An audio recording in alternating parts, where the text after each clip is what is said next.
ભગવાન આ દુનિયામાં એવો કોક અભાગ્યો જીવ હશે, ગમે એટલું દુઃખ ને. દાખલા તરીકે તમને કહી દઉં, તમે માણસ આપઘાત કરવા કરે છે. આપઘાત એટલે કરે ને માણસ કે માથે દુઃખ આવ્યું, હા, માથે પીડા આવી, માથે સંકટ આવ્યું. માથે પીડા આવી, દુઃખ આવી, સંકટ, એ શું આવ્યું? એ આપણે કરેલું કર્મ આવ્યું. આપણે મરી જવું તો કર્મ મટી જાય. અરે પાછા જ્યાં જન્મ છો ત્યાં હામ ઊભું છે પહેલા.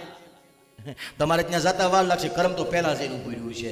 એટલે જેટલું માથે માંડી હોય એટલી બધી ભોગવી લેવી. પ્રેમથી ભોગવો તો ભલે ને પરાણથી ભોગ, આઈને પૂરું કરી દેવું. આઈને પૂરું કરી દેવું એટલે પછી ઉપાધિ નહીં. બીજી વખત ઘણા લોકો કહે કે આ ભાઈ તો ભગત હતો ને, સામને કરતો હતો, છેલ્લે જીવ જવામાં કેમ વાર લાગી? એને વાર લગાડી ભગવાને. કેમ? કારણ કે એને ભગવાનને બીજી વખત ધક્કો નથી ખવડાવવો. એના આ જન્મના ગયા જન્મના જેટલા હોય ભગવાન ક્યાંય એને ભગવી લે એટલે પછી તને સીધો ગઢપુરમાં લઈ જાઓ. હા, તારે ધક્કો નથી ખાવાનો, એટલે એને ભગવાનું. એમાં કોઈ કંઈ વાતું કરવાની જરૂર નથી. હું કરવા દુઃખી થાય છે, એના બધા પૂરા કરવા છે ભગવાનને. હા, એને હેત છે એની, એટલે એનું સારું વિચાર્યું છે ભગવાન. તો રૂપ ગીય માના ભગવાન આત્મઘાતી હશે એ કથા મૂકીને પાણી પીવા ઊભો થાય, આત્મઘાતી હશે એ કથા મૂકીને જમવા ઊભો થાય. જેને પોતાનું હિત નથી, જેને પોતાના જીવનો, પોતાના મનુષ્ય જીવનની સાર્થકતા નથી, એવો વ્યક્તિ કથાનો રસ મૂકીને બીજામાં મોઢું નાખે, બીજામાં જીવ નાખે.